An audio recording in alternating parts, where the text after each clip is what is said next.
Hello guys, ఎట్లున్నారు అందరూ? So ఈ పర్టిక్యులర్ వీడియోలో మీకైతే అసలు జేఈ ప్రిపరేషన్ రియాలిటీ గురించి చెప్తా. ఎందుకంటే ఇప్పుడే మీ 10th క్లాస్ అయిపోయి ఉంటుంది. సో మీరు ఆలోచిస్తూ ఉంటారు, అసలు జేఈకి ఎట్లా ప్రిపేర్ అవ్వాలి, ఏం ప్రిపేర్ అవ్వాలి, ఎట్లా ఉండబోతుంది నెక్స్ట్ 2 ఇయర్స్, అసలు ఫిజిక్స్ ఎట్లా ఉండబోతుంది, మ్యాథ్స్ ఎట్లా ఉండబోతుంది, కెమిస్ట్రీ ఎట్లా ఉండబోతుంది అని చాలామంది స్టూడెంట్స్కి ఆ డౌట్స్ ఉంటాయి మైండ్లో.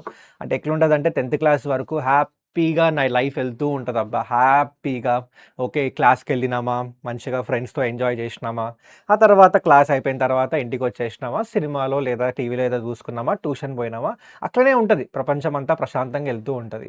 కానీ సడన్గా ఒక్కసారి 10th అయిపోయిన తర్వాత అందరు సీరియస్ అయిపోతారు. మీ చుట్టూ ఉన్న వాళ్ళు కూడా, పేరెంట్స్ కూడా, అరే ఇంటర్ రా, మంచిగా చదవాలరా నువ్వు, అరే ఐఐటి కొట్టాలరా నువ్వు, ఐఐటికి పోవాలరా నువ్వు, ఎన్ఐటికి పోవాలరా నువ్వు, అదిరా ఇదిరా, ప్రతి ఒక్కరు నీ ఫ్రెండ్స్ రిలేటివ్స్ ప్రతి ఒక్కరు అరే ఇంటర్రా ఇంటర్రా ఇంటర్రా అని ప్రతి ఒక్కరు టెన్షన్ పెడతారు. కానీ ఏం చెప్తున్నా ఏం తెలుసా, టెన్షన్ పడకు. ఫస్ట్ థింగ్, టెన్షన్ పడకు, కష్టమేం కాదు, ఏం కష్టం కాదు. ఫస్ట్ నువ్వు ఏం చేస్తావు, ఎస్ అని కామెంట్ కొట్టు. ఎస్ అని కామెంట్ కొట్టేసాయి. సో దట్ నీకు తెలుస్తుంది, అంటే నాకు తెలుస్తుంది దట్ మీరు టెన్షన్ పడట్లేదు. ఓకే, మనం పాజిటివ్గా మనం కొడదాం రా బై. ఓకే, మనం ఖచ్చితంగా మన వల్ల అవ్వదా, ఐఐటి ఏంది ఎన్ఐటి ఏంది, మనం ఏం అనుకుంటే అది కొట్టచ్చు. ఆ నమ్మకం అయితే చాలా ఇంపార్టెంట్ రా బై. సో ఆ నమ్మకం మీకుంటే ఫస్ట్ అయితే నువ్వు ఎస్ అని కామెంట్ కొట్టేసాయి. సో ఈ వీడియోలో మీకు ఎగ్జాక్ట్గా నెక్స్ట్ 2 ఇయర్స్ మీ జేఈ ప్రిపరేషన్ ఎట్లా ఉండబోతుంది, ఒక రియాలిటీ చెక్ ఇస్తా. ఓకే, నేను జేఈకి ప్రిపేర్ అయినా, నేను ఎన్ఐటి సూరత్ నుంచి బీటెక్ చేసిన. ఓకే, ఆ తర్వాత గేట్ క్యాట్ లాంటి government entrance exams, toughest government entrance exams crack చేసిన. ఓకే, సో ఎక్స్పీరియన్స్ ఉంది, ఒక ఎంట్రన్స్ ఎగ్జామ్ ఎట్లా క్రాక్ చేయాలి, దానికి ఎలాంటి మైండ్ సెట్ కావాలి, అవన్నీ ఎక్స్పీరియన్స్ అయితే ఉంది. అండ్ అవన్నీ మీకు షేర్ చేయబోతున్నాం ఈ పర్టిక్యులర్ సెషన్లో. ఓకే, సో ఈ సెషన్లో మీరైతే మీకు ఒక క్రిస్టల్ క్లియర్ క్లారిటీ అయితే ఇస్తా, నెక్స్ట్ 2 ఇయర్స్ ఎలా ఉండబోతుంది. ఓకే, షుగర్ కోటింగ్ ఏమి ఉండదు మీకు, ఏదో ఫేక్గా హోప్స్ కూడా ఇవ్వను, మీకు ఒక రియల్గా ఒక పిక్చర్ చూపిస్తా. సో దట్ మీరు కరెక్ట్గా ప్రిపేర్ అవుతారు, మీరు కరెక్ట్గా ఎక్స్పెక్టేషన్ సెట్ చేసుకుంటారు నెక్స్ట్ 2 ఇయర్స్ మీ మైండ్ సెట్ ఎట్లా ఉండాలో అని. ఓకే, సో ఫస్ట్ అసలు జేఈ అంటే ఏంటన్నా చాలామంది స్టూడెంట్స్కి డౌట్ ఉండొచ్చు కదా, అసలు జేఈ అంటే ఏంటన్నా, జేఈ నుంచి మనకి ఏమొస్తుంది అంటే, జేడబ్ల్యూ ఎగ్జామ్ మనం ఎందుకు రాస్తాం, మన దగ్గర టాప్ అంటే ఇప్పుడు ఫర్ ఎగ్జాంపుల్ ఐఐటీస్ ఉన్నాయి. ఓకే, ఐఐటీస్ ఉన్నాయి, ఆ తర్వాత ఎన్ఐటీస్ ఉన్నాయి, ఆ తర్వాత ట్రిపుల్ ఐటీస్ ఉన్నాయి. ఇవన్నీ ఇండియాలో టాప్ గవర్నమెంట్ ఇంజనీరింగ్ కాలేజెస్ అనమాట. ఇంజనీరింగ్ కోసం ఇండియాలో అయితే ఇవి టాప్ అనమాట. ఫస్ట్ ఐఐటీస్ వస్తాయి, ఆ తర్వాత ఎన్ఐటీస్ వస్తాయి, ఆ తర్వాత ట్రిపుల్ ఐటీస్ వస్తాయి. ఓకే, సో ఇందులోకి ఎంటర్ అవ్వాలి అనుకుంటే నువ్వు ఖచ్చితంగా జేఈ ఎగ్జామ్ రాయాలి. సో ఫస్ట్ ఏ ఎగ్జామ్ ఉంటుందన్నా అంటే జేఈ మెయిన్స్. ఇది 2 లెవెల్స్లో ఉంటుంది, ఒకటి జేఈ మెయిన్స్ ఉంటుంది, ఒకటి జేఈ అడ్వాన్స్డ్ ఉంటుంది. జేఈ మెయిన్స్కి every year around 13 to 15 lakhs students అయితే ఎగ్జామ్ రాస్తారు. అమ్మ అంత కాంపిటీషనా అన్న టెన్షన్ లేదు, నేను చెప్తా. నీకు ఫస్ట్ క్లారిటీ తెచ్చుకో, ఫస్ట్ నువ్వు అర్థం చేసుకో అసలు జేఈ అంటే ఏంటి, ప్రిపరేషన్ ఎట్లా చేయాలి అని. ఓకే, కానీ ఓవరాల్ మొత్తం ఇండియాలో every year around 13 to 15 lakhs students అయితే జేఈ ఎగ్జామ్ రాస్తున్నారు. అండ్ అందులో టాప్ 2.5 lakh స్టూడెంట్స్కి మాత్రమే అడ్వాన్స్కి క్వాలిఫై అవుతారు. ఓకే, సో నీ జేఈ మెయిన్స్ ర్యాంక్ బేసిస్ పైన, జేఈ మెయిన్స్లో వచ్చే ర్యాంక్ బేసిస్ పైన నీకు ఎన్ఐటి లేదా ట్రిపుల్ ఐటీలో సీట్ వస్తుంది అనమాట. సో నీ జేఈ మెయిన్స్ ర్యాంక్ చూస్తారు ఎన్ఐటీస్ ఆర్ ట్రిపుల్ ఐటీస్లో సీట్ తెచ్చుకోవడానికి. ఓకే, అలాగే మీకు జేఈ అడ్వాన్స్ రాస్తారు, క్వాలిఫై అయిన తర్వాత జేఈ మెయిన్స్ జేఈ అడ్వాన్స్ రాస్తారు. అండ్ జేఈ అడ్వాన్స్లో వచ్చిన ర్యాంక్ బేసిస్ పైన అయితే ఐఐటీస్లో సీట్ వస్తుందో లేదో అయితే డిసైడ్ అవుతుంది అనమాట. అది బేసిక్ జేఈ అంటే ఇది. ఓకే, సో ఆబ్వియస్లీ క్రేజ్ ఉంటుంది ఇండియాలో, మీకు తెలిసిందే. అసలే ఒక సామెత ఉంటుంది కదా, ఒక ర్యాండమ్గా ఒక 100 మంది మీద రాయి వేస్తే ఖచ్చితంగా అది ఇంజనీర్కే పోయి తాకుతుందని. ఎందుకంటే ఇండియాలో అంతమంది ఇంజనీర్లు ఉన్నారు. సో ఇంతమంది ఇంజనీర్లు ఉన్నప్పుడు మనకి ఇంపార్టెంట్ ఏమవుతుందంటే ఒక మంచి కాలేజ్, ఒక టాప్ కాలేజ్లో ఇంజనీరింగ్ చేస్తే దానికి ఉన్న వాల్యూ వేరు. లేదంటే మన గల్లీల్లో లేదా మన ఊర్లోనే ఇంజనీరింగ్ కాలేజ్ ఉంది, ఆడ ఇంజనీరింగ్ చేస్తే ఏమొస్తుంది చెప్పండి. అందుకే ఆబ్వియస్లీ కాంపిటీషన్ పిచ్చి పిచ్చిగా ఉంటుంది. అండ్ ఐఐటీస్ ఎన్ఐటీస్లో ఆబ్వియస్లీ దాని క్రేజ్ వేరే లెవెల్లో ఉంటుంది. సో మరి దీనిలోకి నీ అసలు అంటే ఇప్పటి వరకు నువ్వు 10థ్ క్లాస్ వరకులో ప్రిపేర్ అయ్యింది ఏమైనా యూజ్ అవుతుందా అంటే నేను ఫ్రాంక్గా చెప్తా అబ్బా, ఫ్రాంక్గా చెప్తా. నేను చూసిన కేసెస్ 95% తెచ్చుకున్న జేఈలో, సారీ 95% 10థ్ క్లాస్లో తెచ్చుకున్నా కూడా జేఈ క్రాక్ చేయని స్టూడెంట్స్ చాలా మందిని చూసిన. నా ఫ్రెండ్స్నే చూసిన. నేను చదివినప్పుడు 10థ్ క్లాస్లో నాకు 9.7 సీజీపీఏ వచ్చిండే. నాకన్నా ఎక్కువ 9.8 సీజీపీఏ, 10 సీజీపీఏ వచ్చిన ఫ్రెండ్స్ కూడా ఉండే నా దగ్గర. అందరం ఒకటే కాలేజ్ జాయిన్ అయినాం. కానీ వాళ్ళు జేఈ క్రాక్ చేయలే. జేఈ క్వాలిఫై కూడా అవ్వలేదు. క్రాక్ చేయడం పక్కన పడేసాయి, క్వాలిఫై కూడా అవ్వలేదు వాళ్ళు. ఎందుకంటే నీ 10థ్ క్లాస్ ప్రిపరేషన్ జేఈ ప్రిపరేషన్ ఒకటి కాదు, కంప్లీట్లీ డిఫరెంట్. ఎట్లా? ఇప్పుడు 10థ్ క్లాస్లో మేబీ మీరు ఒక 1 మంత్కి ముందు లేదా 2 మంత్స్ ముందు కొంచెం గట్టిగా కూర్చొని ఏ ప్రీవియస్ ఇయర్ క్వశ్చన్స్ ఇంకా కొంచెం బట్టి కొడితే వచ్చేస్తాయి మార్కులు. అది రియాలిటీ. సరే, మ్యాథ్స్ లాంటి సబ్జెక్ట్ పక్కన పెడితే వేరే సబ్జెక్ట్స్ కొంచెం మనం బట్టి కొట్టేసి ఆ ప్రీవియస్ ఇయర్ పేపర్స్, ప్రొడిక్టెడ్ పేపర్స్ అవన్నీ చూసుకున్నా కూడా మార్కులు వస్తాయి. కానీ జేఈ అట్లా కాదు. జేఈకి నీకు కాన్సెప్షువల్ అండర్స్టాండింగ్ ఉండాలి, ప్రాబ్లమ్ సాల్వింగ్ చాలా ఇంపార్టెంట్ నీకు. అంటే ఒక క్వశ్చన్ ఇచ్చినప్పుడు దాన్ని నువ్వు అనాలిసిస్ చేసి దానిలో అసలు మనకున్న కాన్సెప్ట్ని ఎట్లా అప్లై చేయాలి ఇవన్నీ తెలుసుకోవడం చాలా ఇంపార్టెంట్. దాంతోపాటు డైరెక్ట్ క్వశ్చన్స్ ఉండవు జేఈలో. అన్లైక్ మన బోర్డ్ ఎగ్జామ్స్లో డైరెక్ట్గా బుక్లోకి వెళ్ళి దిగుతారా బై, అట్లా ఏం లేదు. జేఈలో ఎవ్రీ ఇయర్ మీరు చూడండి ఒక్క క్వశ్చన్ రిపీట్ కాదు, concept important. So direct questions ఉండవు, ప్రెడిక్టర్ పేపర్స్ ఉండవు, మెమరైజ్ చేసుకొని రాయాలా అట్లా ఏమీ లేదు. అలాగే లాస్ట్ మినిట్ ప్రిపరేషన్స్ కూడా ఉండవు. మన బోర్డ్స్ ఎగ్జామ్ లాగా ఒక రోజు ముందు కూర్చొని నైట్ అవుట్ చేసేసి అట్లా ఏమీ ఉండదు. 2 ఇయర్స్ ఉంటుంది. 2 ఇయర్స్ నువ్వు నెక్స్ట్ 2 ఇయర్స్ నువ్వు డిసిప్లిన్డ్గా, కమిటెడ్గా ఉండాలి ఎగ్జామ్ క్రాక్ చేయాలి అంటే. ఎందుకు అంటే సిలబస్ 10థ్ క్లాస్ సిలబస్తో కంపేర్ చేస్తే 10థ్ క్లాస్ సిలబస్ ఈడుంటే నీ ఇంటర్ సిలబస్ జేఈ సిలబస్ ఈడుంటుంది ఆల్మోస్ట్ ఒక 3 టైమ్స్ 4 టైమ్స్ ఎక్కువ ఉంటుంది సిలబస్. సో సిలబస్ చాలా ఉంటుంది. అండ్ మనం మ్యాథ్స్, ఫిజిక్స్, కెమిస్ట్రీ 3 కూడా 10థ్ క్లాస్తో కంపేర్ చేస్తే టఫ్ అవుతాయి. టఫ్ అంటే సిలబస్ ఎక్కువ ఉంటుంది, డెప్త్లో ఉంటుంది కాన్సెప్ట్, కాబట్టి స్టూడెంట్స్కి టఫ్ అనిపిస్తుంది. కానీ నేను టఫ్ అనే పదం వాడను ఇక్కడ. ఎందుకు అంటే టఫ్ అని నేనే టఫ్ అని చెప్పినా అనుకో, మీరు ఇంకా అరే టఫ్ రాబోయే నా వల్ల కాదరా అనుకుంటారు. సో టఫ్ కాదు, సిలబస్ ఏమవుతుందంటే ఎక్కువ అవుతుంది, కాన్సెప్షువల్గా డెప్త్లోకి వెళ్తుంది, కాబట్టి మీకు మేబీ కొంచెం అనిపించచ్చు అంతే. ఓకే, కానీ యాజ్ ఐ సెడ్ దానికి మాత్రం మీరు నెక్స్ట్ 2 ఇయర్స్, అన్లైక్ మన 10థ్ క్లాస్ ప్రిపరేషన్ లాగా 1 మంత్ 2 మంత్స్ ముందు కూర్చుంటే అయిపోతుందిరా బై, అస్సలు అవ్వదు. అస్సలు అవ్వదు, నేను చెప్తున్నా కదా, అస్సలు అవ్వదు. నీకు నెక్స్ట్ 2 ఇయర్స్ డెడికేటెడ్గా ఉంటేనే నువ్వు IIT Bombay, IIT Kharagpur, IIT Kanpur లేదా ఐఐటి లెట్సే హైదరాబాద్ వీటికి వెళ్ళాలి అనుకునే గోల్ ఉంటే మాత్రం నెక్స్ట్ 2 ఇయర్స్ కష్టపడాల్సిందే, ఆ డెడికేషన్ ఉండాల్సిందే. సరే అన్న, 10థ్ క్లాస్ ప్రిపరేషన్ ఎట్లయినా యూజ్ కాదని చెప్పినావు. యూజ్ కాదు అంటే కాన్సెప్ట్స్ యూజ్ అవుతాయి, కానీ నువ్వు 10థ్ క్లాస్కి ఫాలో అయిన ప్రిపరేషన్ స్ట్రాటజీ ఏదైతే ఉందో, చాలామంది బట్టి కొడతారు, అది మాత్రం నీకు ఈ జేఈ ప్రిపరేషన్లో యూజ్ కాదు. సో అది ఇప్పుడే చెప్తున్నా, పక్కకి పడేసేయి, నీ మైండ్లో నుంచి పక్కకి పడేసి రెడీగా ఉండు. కాన్సెప్ట్ నేర్చుకోవడానికి రెడీగా ఉండు, బట్టి కొట్టడానికి కాదు. కాన్సెప్ట్ అర్థమైతేనే నువ్వు ఈ నెక్స్ట్ 2 ఇయర్స్ సర్వైవ్ అవ్వగలుగుతావు. ఈ జేఈ ప్రిపరేషన్లో నీకు మజా వస్తుంది, లేదంటే నీ వల్ల అవ్వదు. ఇప్పుడే నీకు చెప్పేస్తున్నా, రియాలిటీ చెక్ ఇస్తున్నా. సబ్జెక్ట్ రియాలిటీ చెక్ చేస్తే, అంటే ఇందాక చెప్పినావు కదా అన్న, మ్యాథ్స్, కెమిస్ట్రీ, ఫిజిక్స్ అట్లా అని. మ్యాథ్స్ చూసుకుంటే ఇప్పటివరకు మ్యాథ్స్ మేబీ కొంచెం మీకు డైరెక్ట్ ఫార్ములా సబ్స్టిట్యూషన్ లేదా ప్రూఫ్లు రాసుకోవడం 10థ్ క్లాస్ అవన్నీ ఏమి ఉండవు. జేఈలో లెందీ ఉంటుంది మ్యాథ్స్. మీరు లాస్ట్ 3-4 ఇయర్స్ నేను జేఈకి టీచ్ చేస్తూ ఉంటాను. ఓకే, నేను ఎవ్రీ ఇయర్ పేపర్ సాల్వ్ చేస్తా, దాన్ని బట్టి చెప్తున్నా మీకు. Last 4-5 years papers maths lengthy వస్తున్నాయి. మల్టీ కాన్సెప్ట్ క్వశ్చన్స్, అంటే మీకు 2-3 చాప్టర్లు కంబైన్ చేసి క్వశ్చన్స్ అయితే మనకి ఫ్రేమ్ చేస్తాడనమాట. అలాగే డైరెక్ట్గా ఫార్ములా సబ్స్టిట్యూషన్లు ఉండవు. Requires in depth conceptual understanding. ఒక మ్యాథ్స్ క్వశ్చన్ చేయాలంటే నీకు 3-4 చాప్టర్స్ ఆర్ 2-3 చాప్టర్స్కి సంబంధించిన కాన్సెప్ట్స్ మంచిగా వచ్చి ఉండాలి, డెప్త్లో వచ్చి ఉండాలి, వాటి అప్లికేషన్ తెలిసి ఉండాలి, డిఫరెంట్ అప్రోచెస్ తెలిసి ఉండాలి. ఓకే, ఆ లాజికల్ థింకింగ్ బిల్డింగ్ని మనం అది బిల్డ్ చేసుకోవాలి మనం. ఇవన్నీ మీకు మ్యాథ్స్ నుంచి ఎక్స్పెక్ట్ చేయొచ్చు నెక్స్ట్ 2 ఇయర్స్. సో మ్యాథ్స్లో మీ యాటిట్యూడ్ ఎలా ఉండాలి అంటే, మ్యాథ్స్లో కీ ఏంటి చెప్పనా? Patience is the key in maths. పేషెంట్గా ఉండండి. ప్రాబ్లం లెంతీ వెళ్తవచ్చు, ఓకే పర్లేదు, కానీ నువ్వు టైంతో స్పీడ్ పిక్ చేసుకుంటావు, నువ్వు కరెక్ట్గా ప్రాక్టీస్ చేసుకుంటూ వెళ్తే స్పీడ్ పిక్ అవుతుంది మ్యాథ్స్లో. కానీ మ్యాథ్స్లో ఇంపార్టెంట్ ఏంటి? పేషెంట్గా ఉండి కాన్సెప్ట్ని అర్థం చేసుకో, కాన్సెప్ట్ని ఎలా అప్లై చేయాలో నేర్చుకో. ఓకే. ఆ క్వెషన్ ఇస్తున్నప్పుడు అసలు ఏదో అంటే మ్యాథ్స్ అరే ఏది ఫార్ములా? ఆ ఫార్ములా అంటే దేనిలో సబ్స్టిట్యూట్ చేయాలి అట్లా కాదు. మ్యాథ్స్‌లో మీ థింకింగ్ అలా ఉండకూడదు నెక్స్ట్ 2 ఇయర్స్. మ్యాథ్స్‌లో ఈ ఫార్ములాస్ అవన్నీ పక్కకు పడేసేయి. ఫార్ములాస్ ఉంటాయి.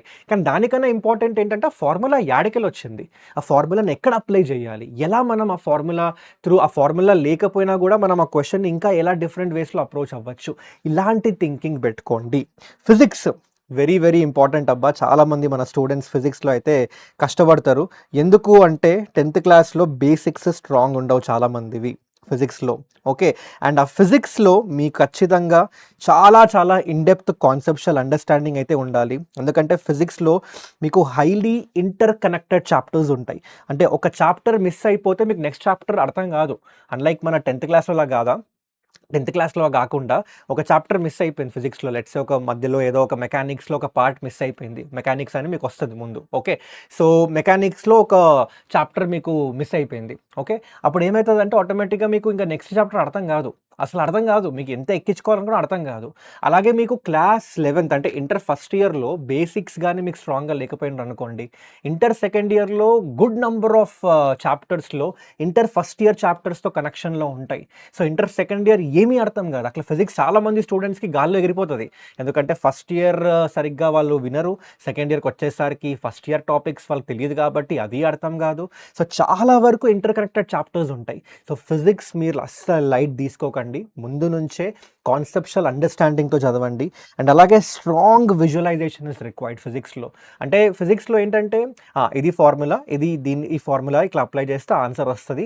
అలాంటి క్వెషన్స్ అసలు ఫ్రేమ్ అవ్వట్లేదబ్బా! నిజంగా చెప్తున్నా. అసలు అలాంటి క్వెషన్స్ లేవు. ఇన్‌ఫాక్ట్ మీరు ఫిజిక్స్ అలా నేర్చుకుంటే మాత్రం మీరు ఫిజిక్స్ మాత్రం చాలా చాలా స్ట్రగల్ అయితారు. ఫిజిక్స్ అంతా మొత్తం మీరు కాన్సెప్ట్ అర్థం చేసుకొని, దాన్ని విజువలైజ్ చేసుకొని, ఎప్పుడైతే మీరు ప్రాబ్లమ్స్‌ని అప్రోచ్ అవుతున్నారో అప్పుడే మీకు ఫిజిక్స్ మజా వస్తది. అలాగే నా సజెషన్ ఏంటంటే ఫిజిక్స్‌లో మెమరైజ్ చేయకండి. Understand the why behind all the concepts. మీరు అర్థం చేసుకోండి. ఎందుకు ఇలా జరుగుతుంది? అలాగే జరుగుతుంది యాక్సెప్ట్ చేయకండి. ఎందుకు అలా జరుగుతుంది? ఎందుకు ఇలా జరగకపోవచ్చు? ఇలాంటి క్వెషన్స్ నుంచే మీరు ఫిజిక్స్ చాలా బాగా నేర్చుకుంటారు. సో, ఫిజిక్స్ అయితే మీరు నెక్స్ట్ 2 ఇయర్స్ ఈ లెవెల్ ఎక్స్‌పెక్ట్ చేయొచ్చు. ఆ తర్వాత ఇంకా కెమిస్ట్రీ ఎలా అన్నా అంటే కెమిస్ట్రీలో మనకి 3 పార్ట్స్ ఉంటాయి. 10థ్‌లో కెమిస్ట్రీ చిన్న పార్ట్ మీకు సైన్స్‌లో. కానీ ఇక్కడేంటంటే 3 పార్ట్స్ ఫిజికల్, ఆర్గానిక్ ఇంకా ఇనార్గానిక్. ఫిజికల్‌లో హెవీ కాలిక్యులేషన్స్ ఉంటాయి. Organic chemistry in depth conceptual understanding కావాలి. ఇనార్గానిక్ కెమిస్ట్రీ కొంచెం మెమరైజింగ్ ఉంటది. కొంచెం ఎక్సెప్షన్స్ ఉంటాయి అందులో. కొంచెం బట్టి కొట్టేది ఉంటది. బట్టి అని చెప్పను. కానీ కొంచెం గుర్తుపెట్టుకునేవైతే ఉంటాయి పక్కా. ఓకే. సో, స్టూడెంట్స్‌కి కొంచెం బోరింగ్ అనిపియచ్చు. కానీ కెమిస్ట్రీ స్కోరింగ్ అబ్బా! ఓకే. అంటే రీసెంట్ ఇయర్స్‌లో కెమిస్ట్రీ పేపర్ కొంచెం కొంచెం టఫ్ వస్తుంది. కానీ స్టిల్ చాలామంది స్టూడెంట్స్‌కి కెమిస్ట్రీ స్కోరింగ్. ఎందుకంటే కెమిస్ట్రీ కొంచెం కంపేర్ టు అదర్ 2 సబ్జెక్ట్స్ ఈజీగా ఎక్కేస్తది. సో, కెమిస్ట్రీ చాలామందికి సేవియర్ అని చెప్తారు సబ్జెక్ట్. సో, మీకు కూడా అవ్వచ్చు. ఓకే. సో, ఆ తర్వాత నెక్స్ట్ అన్న మరి ఎట్లా చదువుకోవాలన్నా ఇదంతా ఓకే. సబ్జెక్ట్ గురించి చెప్పిండ్రు. నెక్స్ట్ ఎట్లా చదువుకోవాలన్నా అంటే సింపుల్ రా భయ్! మీరు ఈ నెక్స్ట్ 2 ఇయర్స్ ఒకటే ఒక రూల్ అయితే ఫాలో అవ్వండి. 70, 30 రూల్ అంటా దాన్ని నేను. 70, 30 రూల్ ఏంటంటే మీ చదువుకునే టైంలో 30% ఆఫ్ ద టైం మాత్రమే మీరు క్లాసెస్‌కి లేదా థియరీ చదువుకోవడానికి పెట్టుకోండి. మిగిలిన 70% ఆఫ్ ద టైం మీరు ప్రాబ్లమ్సే సాల్వ్ చేయండి. డిఫరెంట్ ప్రాబ్లమ్స్ సాల్వ్ చేయండి. ఓకే. డిఫరెంట్ అప్రోచెస్ నేర్చుకోండి. ఎందుకంటే JEE exam is all about problem solving. మీకు జేఈఈలో థియరీ అడగడు వాడు. కాన్సెప్ట్ అప్లికేషన్ అడుగుతాడు. మీరు అది చేయకుండా నేను థియరీ చదువుతా 50, 70% of the time, 80% of the time క్లాస్‌లే అటెండ్ అయితా. నేను ఓన్లీ థియరీ చదువుకుంటా అంటే దాని నుంచి ఏమీ రాదు. సో, 30% ఆఫ్ ద టైం మీరు క్లాసెస్ మీద స్పెండ్ చేస్తున్నాం లేదా థియరీ చదువుకోవడానికి పెట్టుకున్నాం. మిగిలిన 70% ఆఫ్ ద టైం మాత్రం మీరు ప్రాబ్లమ్ సాల్వ్ చేయండి. అన్న ఏ బుక్స్ నుంచి సాల్వ్ చేయాలి? టెన్షన్ ఏం లేదు. నెక్స్ట్ వీడియో అదే చేస్తా. మీరు నెక్స్ట్ 2 ఇయర్స్ ఏ బుక్స్ ఫాలో అవ్వాలి ఫిజిక్స్, మ్యాథ్స్, కెమిస్ట్రీ అదైతే నేను ఒక వీడియో చేస్తా. ఓకే. మీకు ఇంట్రెస్ట్ ఉంటే యెస్ అని కామెంట్ కొట్టేసేయండి. చూద్దాం ఎంతమంది ఇంట్రెస్టెడో దాని గురించి. ఓకే. కానీ నేను చెప్పింది ఏంటి? 70% ఆఫ్ ద టైం మాత్రం మీరు సారీ ప్రాబ్లమ్ సాల్వింగ్‌లోనే పెట్టండి. ఓకే. ఎందుకంటే జేఈఈ మీ కాన్సెప్ట్ అప్లికేషన్‌ని మాత్రమే టెస్ట్ చేస్తది. మీరు బట్టి కొట్టకండి. క్వెషన్స్ ఎట్లా సాల్వ్ చేయాలో నేర్చుకోండి. అండ్ ఫైనల్లీ నీ మైండ్ సెట్ ఎట్లుండాలన్న నెక్స్ట్ 2 ఇయర్స్ ఇది ఒక్కటి గుర్తుపెట్టుకోండిరా భయ్! అంటే నేను కొన్ని లిస్ట్ డౌన్ చేషినా. ఇవన్నీ నా ఓన్ ఎక్స్‌పీరియన్సెస్ చాలామంది స్టూడెంట్స్ ఎక్స్‌పీరియన్సెస్‌ని చెప్తున్నా. ఒకటేంటంటే ఫస్ట్ టైమ్‌కే అన్నీ అర్థమైపోవాలి. అంటే చాలామంది స్టూడెంట్స్ ఏమైతదంటే 10థ్ క్లాస్ వరకు కొంచెం వాళ్ళ స్కూల్‌లో టాపర్స్ ఉండొచ్చు. లేదా స్కూల్‌లో మంచి ర్యాంక్స్ వస్తూ ఉండొచ్చు. They might feel okay. నేను మంచి స్టూడెంట్‌నే. ఓకే. మంచి గుడ్ స్టూడెంట్ అనిపియచ్చు. కానీ ఒక్కసారి జేఈఈ ప్రిపరేషన్ స్టార్ట్ చేసిన తర్వాత సడెన్‌గా వాళ్ళకి ఏమైపోతదంటే బికాజ్ మీరు ఇప్పటివరకు నేర్చుకుందంతా ఈడుంది. సడెన్‌గా ఈడికెళ్ళిపోతది. ఈ గ్యాప్ చాలా ఎట్లా అంటే ఒకేసారి ఇలా ఎళ్ళిపోతది. ఓకే. అలాంటప్పుడు చాలామంది స్టూడెంట్స్‌కి కాన్ఫిడెన్స్ పోతది. ఎందుకంటే వాళ్ళకి ఫస్ట్ టైమే అన్నీ అర్థం గావు. అలా అని మీరు మీ కాన్ఫిడెన్స్‌ని పోగొట్టుకోకండి. అర్థమయ్యే వరకు చదవండి. అర్థమయ్యే వరకు. ఓకే. ఫస్ట్ టైమే నాకు అన్నీ వచ్చేయాలి యాటిట్యూడ్ అక్కర్లేదు. ఫస్ట్ టైమ్ నువ్వు విన్నావురా కాన్సెప్ట్. అర్థమైంది. సూపర్. అర్థం కాలేదనుకో అడగండి. మీ ఫ్రెండ్స్‌ని అడగండి. మీ ఫ్యాకల్టీస్‌ని అడగండి. లేదా ఆన్‌లైన్ యూట్యూబ్‌లో చాలా వీడియోస్ పడుంటాయి. మన ఛానెల్‌లో పడుంటాయి. వేరే ఛానల్స్‌లో చాలా వీడియోస్ పడుంటాయి దానికి సంబంధించి. ఓకే. చూసుకోండి దాని నుంచి. లేదా మనకిప్పుడు చాట్‌జీపీటీ, జెమినీ అని ఏఐ ఉంది. ఏఐని అడగండి. కానీ ఎక్కడి నుంచైనా ఇంపార్టెంట్ ఏంటి? అర్థమయ్యేంత వరకు దాన్ని మాత్రం వదులుకోకండబ్బా. సో, ఫస్టే నాకు అర్థమైపోవాలి. ఈ ఓవర్ కాన్ఫిడెన్స్ ఒద్దు. ఓకే. సెకండ్ పాయింట్ ఏంటంటే జేఈఈ చాలా టఫ్ అనే మైండ్ సెట్ ఉంటది చాలామంది స్టూడెంట్స్‌కి. ఆ మైండ్ సెట్‌లోనే పోతది మొత్తం. లేదు. ఫస్ట్ ఆ మైండ్ సెట్ తీసేయండి. జేఈఈ చాలా టఫ్ గాదు. జేఈఈ అసలు ఫస్ట్ జేఈఈ అనే ఎగ్జామ్ ఏం టెస్ట్ చేస్తది? నీ లాజికల్ బిల్డింగ్‌ని టెస్ట్ చేస్తది. నీ కాన్సెప్ట్ అప్లికేషన్‌ని టెస్ట్ చేస్తది. నీ ప్రాబ్లమ్ సాల్వింగ్ స్కిల్స్‌ని టెస్ట్ చేస్తది. నువ్వు వీటిని డెవలప్ జేసుకో. ఈ నెక్స్ట్ 2 ఇయర్స్ నీ జర్నీ మొత్తం నువ్వు వీటిని డెవలప్ జేసుకో. అప్పుడు నీకు ఆటోమేటిక్‌గా జేఈఈ టఫ్ అనిపియదు. నీకు తెలిసిపోతది జేఈఈ ఏం టెస్ట్ చేస్తుందో నీకు, జేఈఈ ఎగ్జామ్ నీ నుంచి ఏం ఎక్స్‌పెక్ట్ చేస్తుందో అని. అది తెలుసుకొని ప్రిపేర్ అవ్వడం అనేది ఇంపార్టెంట్. అంతేగాని ఎవరో చెప్పిండ్రు జేఈఈ చాలా టఫ్ రా భయ్. సో, చాలా టఫ్ నా వల్ల కాదు అట్లా కాదు. అవంతా పక్కకు పడేసేయి. ఓకే. నెక్స్ట్ ఏంటి అంటే నాకిది రాదు వదిలేద్దాం లేదా బట్టి కొడదాం అవి మాత్రం చేయకండి. ఎందుకంటే దీనివల్ల మీకు ఏమీ రాదు. మీ ప్రిపరేషనే బిస్కెట్ అయితది. ముందే చెప్తున్నా. కాన్సెప్ట్ అర్థం చేసుకోవడం చాలా ఇంపార్టెంట్. ఆల్వేస్ మీకు ఏం అర్థం కాకపోయినా మీరు వెంటనే సర్లే ఇలాగే ఉంటదేమోలే సరే బట్టి కొట్టేద్దాం లేదు. You always ask why? ఎందుకు అలా ఉంది? ఎందుకు ఇలా లేదు? ఎందుకు అలాగే ఉంది? మీ ఫ్యాకల్టీస్ వెనకాల పడండి. లేదా మీ ఫ్రెండ్స్‌ని అడగండి. లేదా చెప్పినా కదా యూట్యూబ్, ఆన్‌లైన్, చాట్‌జీపీటీ, జెమినీ ప్రతి దగ్గర మీకు కాన్సెప్ట్ అర్థమయ్యేంత వరకు దాన్ని వదలకండి. అప్పుడేమవుతదంటే అంటే మీకే మజా వస్తదబ్బా! మీకే ఆ subject you will always fall in love with that subject. Once you start understanding that subject to that level. So, బట్టి కొట్టకండి. ఓకే. లేదా నాకు రాదురా భయ్ అని వదిలేయకండి. ఓకే. కాన్సెప్ట్‌ని డెప్త్‌లో నేర్చుకోండి. అండ్ ఇంకొకటి ద మోస్ట్ ఇంపార్టెంట్ ఫైనల్ నేనెలా అయినా ఐఐటీ కొట్టాలి. అంటే మేబీ మీ పేరెంట్స్‌కి ఆ ప్రెషర్ ఉండొచ్చు. లేదా మీ పేరెంట్స్ మీ మీద ఎక్స్‌పెక్టేషన్స్ ఉండొచ్చు. మీ ఫ్రెండ్స్‌కి ఉండొచ్చు. లేదా సొసైటీ, రిలేటివ్స్ అందరికీ ఉండొచ్చు. కానీ నువ్వు మాత్రం థింకింగ్‌ని నీ మైండ్‌లో పెట్టుకోకు. అంటే నేను ఎట్లైనా ఐఐటీ కొట్టాలి, ఐఐటీ కొట్టాలి, ఐఐటీ కొట్టాలి, ఐఐటీ కొట్టాలని రోజో 100 సార్లు అనుకుంటా. ఐఐటీ కొడతావా? చెప్పండి. సరే అట్లా అట్లా అనుకుంటా అంటే నేను రోజు చాలామంది స్టూడెంట్స్ రోజు ఒక 100 సార్లు ఏంది 1000 సార్లు అంటారు. ఐఐటీ కొడతా, ఐఐటీ కొట్టాలి, ఐఐటీ కొట్టాలి, ఐఐటీ కొట్టాలని. లేదు అవ్వదు. మీరు ఐఐటీ కొట్టాలి అంటే మీరు రిజల్ట్ మీద ఫోకస్ చేయకండి. మీరు రిజల్ట్ మీద ఫోకస్ పెట్టకండి. రిజల్ట్ పక్కకు పడేసేయండి. ప్రాసెస్ మీద ఫోకస్ పెట్టండి. సబ్జెక్ట్ నేర్చుకో. You fall in love with the concepts. ఏదో నేను ఐఐటీ కొట్టాలి కాబట్టి నేర్చుకోవాలి అట్లా కాదు. సబ్జెక్ట్‌ని నేర్చుకో. సబ్జెక్ట్ అసలు ఏంటిది? అంటే మీకు ఫిజిక్స్, మ్యాథ్స్, కెమిస్ట్రీ, రియల్ లైఫ్‌తో చాలా వరకు మనకి లింక్ అయ్యి ఉంటాయి. ఓకే. అర్థం చేసుకో అది. అసలు ఎందుకు ఈ సబ్జెక్ట్? ఎందుకు ఈ చాప్టర్? ఎందుకు ఈ కాన్సెప్ట్? మీరు ఒక్కసారి ఆ వేలో నీ థింకింగ్ ఎళ్తుందనుకోండి, మీకు ఆటోమేటిక్‌గా the moment you start falling in love with the subject ఆటోమేటిక్‌గా ఐఐటీ ఏందిరా భయ్! ఏ ఎగ్జామ్ అంటే ఐఐటీయే వస్తది నీ దగ్గరికి. నువ్వు గాదు. నువ్వు బోయి నాకు ఐఐటీ కావాలని అడగాల్సిన పని లేదు. ఐఐటీయే నీ దగ్గరకొచ్చి అంటది. "నువ్వు రారా భయ్ నా దగ్గరికి. నాకు నువ్వే కావాలిరా భయ్" అంటది. ఇన్‌ఫాక్ట్ ఎవరైతే ఐఐటీకి ఎళ్తున్నారో అలాంటి స్టూడెంట్సే ఎళ్తున్నారు. ఎందుకంటే వాళ్ళకి ప్రేమ సబ్జెక్ట్ అంటే. They have fallen in love with that subject. Okay. So, మీరు ఆ యాటిట్యూడే పెట్టుకోండి. సో, ఆ ప్రెషర్ పెట్టుకోకండి. ప్రెషర్‌తో ఏమీ అవ్వదు మన లైఫ్‌లో. ఓకే. టెన్షన్‌లో, ప్రెషర్‌లో మన బుర్రలు సరిగ్గా పనిచేయవు. హ్యాపీగా నేర్చుకోవాలి. ఏమైనా నేర్చుకుందాం రా బయ్ అనే మైండ్‌సెట్ పెట్టుకోండి. ఆల్వేస్ లెర్నింగ్ అనే మైండ్‌సెట్ ఉండాలి. అప్పుడు డెఫినిట్‌గా మీకైతే ఇది కష్టం అనిపియదు. Okay. So, next 2 years I would say చాలా చాలా అంటే నా లైఫ్‌లో అయితే నా జేఈ ప్రిపరేషన్ చాలా మెమరబుల్ అని చెప్తా ఎప్పటికి. ఎందుకంటే నాకు చాలా లైఫ్‌లో చాలా టీచ్ చేసింది. ఓకే. మీకు కూడా టీచ్ చేస్తది నెక్స్ట్ 2 ఇయర్స్. సో నెక్స్ట్ 2 ఇయర్స్‌ని ఏదో అరే! ఇంకా జైలుకి పోతున్నాంరా బయ్ మేము. ఇంకా అయిపోయిందిరా బయ్ మన బతుకంతా. ఇంకా అయిపోయిందిరా బయ్ ఇంకా ఈ 2 ఇయర్స్ అట్లా అట్లా ఆలోచించకండి. ఓకే. మంచిగా మీ ఒక జేఈ ఒక IIT or NIT or top కాలేజెస్‌కెళ్తే అక్కడ మీకొచ్చే ఆపర్చునిటీస్, ఎక్స్‌పోజర్ వేరే లెవెల్ ఉంటది. అండ్ దాని నుంచి I have seen so many students changing their family fate, changing their way of living. Okay. వాళ్ళు మొత్తం వాళ్ళ లైఫ్‌నే మార్చేసుకున్నారు. సో ఒక వండర్‌ఫుల్ ఆపర్చునిటీ ఇది. ఓకే. సో నెక్స్ట్ 2 ఇయర్స్ చాలా టీచ్ చేస్తది. సో ఒక్కటైతే గుర్తుపెట్టుకోండి, ఎక్కడ గూడా గివ్ అప్ ఇవ్వకండి. ఓకే. నా వల్ల గాదు. నో. లాస్ట్ మూమెంట్ వరకు ఎగ్జామ్ ముందు రోజు ఎగ్జామ్ రాసేంత వరకు గివ్ అప్ అయితే అస్సలివ్వకండి. ఓకే. ఎందుకంటే చాలామంది స్టూడెంట్స్ గివ్ అప్ ఇచ్చేస్తారు. మీరివ్వకండి. మీరు ఆటోమేటిక్‌గా వాళ్ళందరిని దాటేసిపోతారు. ఓకేనా? సో మరి అన్న ఇదంతా బానే ఉంది. మరి ఏడు నుంచి ప్రిపేర్ అవ్వాలి అంటే మేమైతే మా సైడ్ నుంచి ఇంటర్ ఫస్ట్ ఇయర్ చాలా ఇంపార్టెంట్. సో ఇంటర్ ఫస్ట్ ఇయర్‌లోనే బేసిక్స్ అన్నీ మీరు నేర్చుకుంటారు. ఇంటర్ ఫస్ట్ ఇయర్‌లోనే జేఈ ప్రిపరేషన్ స్టార్ట్ చేస్తారు కాబట్టి మిమ్మల్ని ఇట్లా చేతులు పట్టుకొని గైడ్ చేయడం చాలా ఇంపార్టెంట్ ఇక్కడ ప్రతి సబ్జెక్ట్‌లో. సో అందుకే మీకోసం మన Arjuna JEE Telugu batch launch చేసినాం మేము. ఇందులో మీకు లైవ్ క్లాసెస్ ఉంటాయి టాప్ ఫ్యాకల్టీస్ నుంచి. మొత్తం జేఈ సిలబస్ కవర్ చేస్తున్నాం. ప్రతి క్లాస్ అయిపోయిన తర్వాత డీపీపీస్ ప్రొవైడ్ చేస్తున్నాం. వీడియో సొల్యూషన్స్ ఉంటాయి వాటికి. అలాగే జేఈ టెస్ట్ సిరీస్ కూడా ఉంటది మీకు. అంటే మీకు ఒక చాప్టర్ అయిపోయిన తర్వాత దాంట్లోకెళ్ళి టెస్ట్ రాసుకోవచ్చు. ఎంత మీకొచ్చో, ఎంత రాదో అని తెలుసుకోవడానికి, ఎక్కడ ఇంప్రూవ్ అవ్వచ్చో తెలుసుకోవడానికి. అలాగే మీకు ప్రీవియస్ ఇయర్ క్వెషన్స్ ప్రొవైడ్ చేస్తాం. మీకు 24/7 ఎప్పుడు డౌట్ ఉన్నా కూడా డౌట్ సపోర్ట్ అయితే ఉంటది. అలాగే ఏఐ గురు అని మన చాట్‌జీపీటీ లాగా ఏఐ ఇది కూడా ఉంది మన దగ్గర. పీడబ్ల్యూ యాప్‌లో మీకు ఏం డౌట్ ఉన్నా అడగొచ్చు అక్కడ.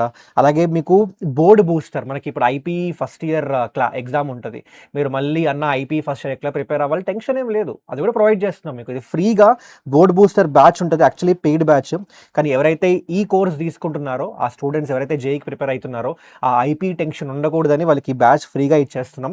సో ఈ బ్యాచ్ నుంచి మీకు మొత్తం నీట్‌గా ప్రిపరేషన్ మొత్తం అయిపోతది ఐపీ ప్రిపరేషన్. సో ఆ first year IP preparation tension కూడా లేదు. బోర్డ్స్ టెన్షన్ కూడా లేదు. అలాగే మీకు దీంతో పాటు ఇది రెగ్యులర్ బ్యాచ్. ఇది 5499కి అయితే ప్రొవైడ్ చేస్తున్నాం అబ్బా. జస్ట్ 5499. కానీ మీరు ఈ కూపన్ కోడ్ వాడితే ₹500 ఆఫ్ వచ్చేస్తది. అండ్ అది మీకు జస్ట్ ₹5000 లోపలే అంటే 4999కి వచ్చేస్తది. అండ్ అలాగే ఇందులో జేఈ ఇన్ఫినిటీ కూడా ఉంది. ఇది కొంచెం ప్రైస్ ఎక్కువ. కానీ ఇందులో మీకు ఇన్ఫైనైట్ ప్రాక్టీస్ అంటే మీకు ఒక టాపిక్ అర్థం కాకపోతే దాని మీద ఎంతసేపు ప్రాక్టీస్ చేయాలనుకున్నా, ఎన్ని క్వెషన్స్ ప్రాక్టీస్ చేయాలనుకున్నా అన్ని ప్రాక్టీస్ చేసేసుకోవచ్చు. అలాగే మీకు స్పాట్ ప్రిపరేషన్ మీటర్ ఉంటది. మీరు మీ క్లాస్‌లో ఉన్న వేరే స్టూడెంట్స్‌తో కంపేర్ చేసుకొని ఎక్కడున్నావు నువ్వు క్లాస్‌లో, ఎట్లా ఇంప్రూవ్ చేసుకోవచ్చు, అవన్నీ తెలుసుకోవచ్చు. దాంతో పాటు మీకు special interaction sessions, mentorship sessions ఉంటాయి. ఎక్కడైనా స్టక్ అయితే టెన్షన్ ఏం లేదు మేమున్నాము. మీరు స్లాట్ బుక్ చేసుకొని మాతో డైరెక్ట్‌గా డిస్కస్ చేసుకోవచ్చు మీరు. అలాగే మీకు ఏం ఇష్యూ ఉన్నా కూడా మేమైతే ఇందులో అయితే అంటే తీసుకుంటామబ్బా. మిమ్మల్ని ప్రాపర్‌గా గైడ్ చేస్తాం. సో మా సైడ్ నుంచి అయితే మాకు తెలుసు ఒక జేఈ ప్రిపరేషన్ చేసేటప్పుడు ఇంటర్ ఫస్ట్ ఇయర్ స్టూడెంట్ ఎలా ఉంటాడు, ఏ మైండ్ సెట్‌తో వస్తాడు ఇంటర్ జేఈ ప్రిపరేషన్‌కి. సో మీకు ఎక్కడ కూడా ఎలాంటి ఇష్యూ లేకుండా ప్రాపర్‌గా గైడెన్స్ ఇచ్చే విధానంలోనే ప్రతి సబ్జెక్ట్ మీకు మంచిగా అర్థమయ్యేలాగా, మీకు జేఈ నేను క్రాక్ చేయగలుగుతా అన్న కాన్ఫిడెన్స్ తెప్పించేలాగే ఈ బ్యాచ్ అయితే డిజైన్ చేసినాం. అండ్ నాలాగా ఎన్ఐటీస్, ఐఐటీస్‌కి వెళ్ళిన వాళ్ళే ఈ బ్యాచ్ డిజైన్ చేసిండ్రు. సో డెఫినెట్‌గా మీకైతే చాలా హెల్ప్ అవుతది. సో దీని లింక్ డిస్క్రిప్షన్‌లో ఉంటది. Do check it out. And that's it guys. So మీకైతే ఒక రియాలిటీ చెక్ అయితే ఇచ్చేసిన జేఈ ప్రిపరేషన్ గురించి నెక్స్ట్ 2 ఇయర్స్. సో నెక్స్ట్ వీడియోస్లో మీకు ప్రతి సబ్జెక్ట్కి రిలేటెడ్ అంటే మ్యాథ్స్ సంబంధించి ఏ చాప్టర్స్ ఉంటాయి, ఏం ఎక్స్పెక్ట్ చేయొచ్చు, ఫిజిక్స్, కెమిస్ట్రీ ప్రతి సబ్జెక్ట్కి సంబంధించి ఒకసారి సిలబస్ అంతా మీకు ఒక ఐడియా ఇస్తాం. సో దట్ మీకు ఎక్స్పెక్టేషన్ సెట్ అవుతుంది. సో దట్ మీరు సడన్గా నేను కాలేజ్కి వెళ్ళిపోయి అరే ఏందిరా ఈ కాలేజ్, అరే ఏందిరా ఇదంతా, అరే ఒక మీమ్ ఉంటుంది కదా కార్తీక్ ఎవర్రా మీరంతా అని, అలాంటి గోల్ ఉండదు. ఓకే. అలాంటి టెన్షన్ ఉండదు. మీరు ప్రాపర్‌గా అంతా రెడీగా మైండ్ సెట్ అంతా రెడీ ఉంటారు మీరు. ఎప్పుడైతే మీ క్లాసెస్ స్టార్ట్ అవుతాయో. ఓకే. సో నెక్స్ట్ వచ్చే వీడియోస్ అన్నీ కూడా మిమ్మల్ని ప్రాపర్‌గా జేఈ కోసం ప్రాపర్‌గా గైడెన్స్ అయితే మన ఛానల్‌లో ఉంటది. So that's it guys. Thank you so much. ఇంకా వేరేమైనా డౌట్స్ ఉంటే కామెంట్ చేయండి. మళ్ళీ కలుద్దాం నెక్స్ట్ వీడియోలో. Till then take care everyone. Bye.